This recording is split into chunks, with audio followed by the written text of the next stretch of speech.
everyone, how you all doing? Hope everyone is fine. You're welcome back to my channel.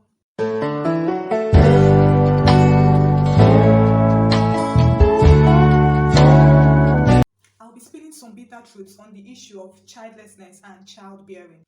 The decision to start bearing children is one that changes your life. You don't have a choice as to sending them back when they come. So you only have a choice before they come. Now, the question is, do we really have a choice? Do we have the right to have a choice as to giving birth? Of course, when a woman gets married, when a man gets married, the next thing that will be on everyone's mind is, when will they start having children? Okay, can they give us these children already? But there are some couples, there are some men and women that make the decision that, okay, we don't want to have children. For some, it might be on a temporal basis, like 1 year, 2 years. Okay, we just got married, let's enjoy ourselves, let's enjoy the relationship first before the children start coming. But for some, it's a permanent decision, like, I don't want to ever have children in my life. Wow. Our society would view such couples as being evil, as being selfish, as being wicked, as being abnormal. The question should be, does it make sense or is it nonsense? Now, still to the end of this video, because I will be spilling some facts, I'll be spilling some truths, some notions on this issue. Truth is, not everyone wants to have children, and not everyone is even meant to have children. But in our societies, women, mostly women, are shamed by the society. They are pushed, they are forced to have children, not considering whether they are prepared or whether they want it or not. And most times, this often leads those women to bringing forth children that they cannot take care of. They'll bring forth children that will be damaged. They'll bring forth children that would be abandoned, that would lack everything called love. To the society, a woman is incomplete until she has a child. However, just as the decision to get married is left to an individual, the decision to also start bearing children should also be left to the individual. Nobody should be forced or blackmailed into having children. Instead of asking a woman, when do you want to have children, the question should be, do you want to have? Would you like to have? Do you think you can have? In our society, I think the issue of childless marriage should be normalized. By childless marriage, I mean a marriage in which the husband and the wife take the decision, a mutual decision that, okay, we don't want to have children. In this marriage, let it be for our companionship. Even if we would like to, okay, show the parent love, we can go to the orphanage once in a while and visit them, but we don't want to have our own children, not even adoption. Before you judge that couple who has taken the decision to have a childless marriage, you need to chill first. There are a bunch of reasons that could make one decide, okay, I don't want to have children. And these reasons, trust me, they might not be selfish. If you hear most of these reasons, if you listen to them, if you listen to the reason they made such decision, you would come to terms with their decision. Now, among these reasons, one that is topmost of such reason why a woman or a man would make the decision that, okay, I don't want to have children, is the person knows that, see, even in the next 20 years, I don't think I would be emotionally stable. I don't think I would be financially stable. I don't think I'll be physically stable to be able to take care of a child. Of course, we all know that children are expensive and stressful. And it's not everyone that can deal with such stress all day, every day. You know that once the child comes, there is no going back. You don't say, okay, for today, please, can you just go back to where you came from? Tomorrow you come back. Once the child arrives, the child is there to stay. And you owe that child great responsibility. You owe that child comfort. You owe that child love. You owe that child nurture. Now, you see that we have so many damaged children. Why? Because people who are not meant to be parents, people who are not ready, they just wake up and start having babies because, of course, the society says, since we are married, we should start having babies. The same way we have people that are not meant to be married, that most time leads to divorce. It's the same way we have people that are not meant to be parents. But in comparison to a failed marriage and a failed parenting, I feel it is the effect of the failed parenting that is worse. Of course, if you find yourself in a failed marriage, you have the option of separation or divorce. But a child that finds him or herself with a parent that doesn't even know how to, okay, of course, we know that no parent is the best. We learn on the job. But somebody has to make that decision, that intentionality that, okay, I want to be the best for this child. In a situation whereby the child finds himself with parents that don't even care, anyhow, what do you think would be the fate of that child? Are you not them being wicked? Is it not better for you to have not even started making those babies than bringing them into the world only for them to suffer?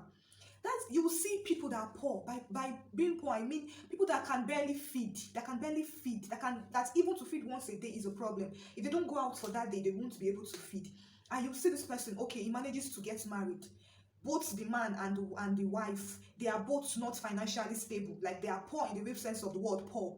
You see them, the next thing they start having babies, and you ask them why, they'll say God will provide. Children are a blessing from God. Children are a gift. We all know that, but you shouldn't risk the comfort, you shouldn't risk the happiness of these innocent children by bringing them into the world, into this world to suffer. In this country, Nigeria, I'm a Nigerian-based YouTuber. In this country, Nigeria, you see, out of our children, if I'm not exaggerating, please, out of our children, 60% of Nigerian children are on the streets.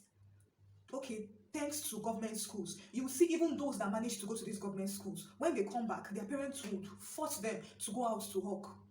If their parents don't even care, as you're getting to the age of 4, they'll give you a basin, put pure water, they will go to the street and start hawking. Now, that's the essence of bringing these children. See, I said to you that you're very wicked, you're very evil. For you to bring a child, an innocent child, you know that you're not ready, you know that you don't have the finance to be able to. See, parenting is 50% money and 50% time. If you don't have money, parenting will be stressful, parenting would not go well. If you don't also have the time, parenting would also not go well. Another reason why some couples might decide that, okay, we don't want to have children, might be because of their career. A couple that travel a lot, a couple that, okay, they are not usually at home. You see, the wife goes out early, and she might call the husband. I was given an assignment to travel to so and so city. Okay, the husband is not even at home. Say, okay, there's no problem. Actually, I'm not even thinking of coming back home today. Now imagine a scenario whereby such couple, they have children. What will happen to them? They will be neglected. Worst thing that can happen is, the best thing actually that can happen to those children is to bring a nanny or a maid to take care of them. And you know the worst things that can happen, you know the worst situations, you know the molestation, you know the abuse that such children suffer. Now, would it not have been better if such couples put childbearing on hold, at least if not on a permanent basis, temporarily, till they are able to find a middle ground, till they are able to create time for the children that they intend to bring into the world? Another reason why couples might decide that, okay, we are not ready to have children, is because their relationship, their marriage is not stable, or their marriage is an abusive one. Now, it would be very nice of such couples to make the decision that, please, we are not ready to have children. The biggest mistake a couple would ever make is thinking that bringing in children, that childbearing, the coming of children into their home, is going to bring peace. If your relationship is not peaceful, see, children come with their own problems. Ask mothers, ask fathers. There are days where you'll be tired, you want to run away, but you have to stay put because you don't have any choice. Yes, that's parenting for you. Another reason might be because they don't want to subject their body to the burden of childbearing. It's their choice. It's their choice to make. If you ask mothers, in fact, this one is not even childbearing destroys a woman's body. Yes, I said destroys. It destroys your body. If your body is that, forget this one, except maybe you want to go to surgery and this, but even if you undergo surgery, your body can never be the same. It's not everybody that can make such sacrifice. Of course, it's a sacrifice that should come with joy, that should come with acceptance, because we find out that most mothers suffer from postpartum depression, owing largely to their inability to accept their body, because they weren't expecting it. Of course, we don't get to discuss these things, but when it happens to you, your eye will clear. So you see most women, most newly mothers suffering from postpartum depression, but because they were ready to be parents, they actually took the intentional decision to be parents, they will be able to come out of it. But for a woman, for a man to say, no, please, I don't want your body to go through these changes, let us go the route of IVF or surrogacy. Their decision is their decision and should be respected. There is nothing devilish, or there is nothing evil about someone deciding that, okay, because of my body, please, I cannot endure pain. There are some people that cannot endure pain. There's some people, okay, and you know that childbearing comes with so many uncertainties. Some people lose their lives. So for someone that, okay, I don't want to risk anything, since I can have it this way and it will still be my own biological child, why don't we make use of someone else to do this for us? So it's also their decision. Couples might decide to not have children because of genetics factor, and for this reason they should be awarded. Please, they are the best. Nothing beats your being selfless. There are some couples that know that, okay, like they know that, okay, in the history of our family, we used to have cancer. In the history of our family, we have an autoimmune disease that, of course, it affects almost everybody. And there's 95% chance that, okay, this child, that if we decide to have children of our own, we are bringing in that child to suffer.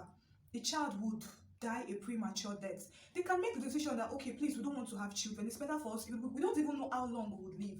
There are so many couples that know that they have problems, that bringing in children into this world is going to make those children suffer. There are so many couples that, okay, maybe they eventually get married and they find out that they are both AS, and they still go ahead to bring in a sickler into this world. Is that not being selfish? Is that not being wicked? You know what that child is going to go through. It's not even as if you even have the money to continue to give the child a very high class treatment, at least to suppress the pain. No, but you're not even concerned about the stress, about the trauma, about the pain that this child will go through.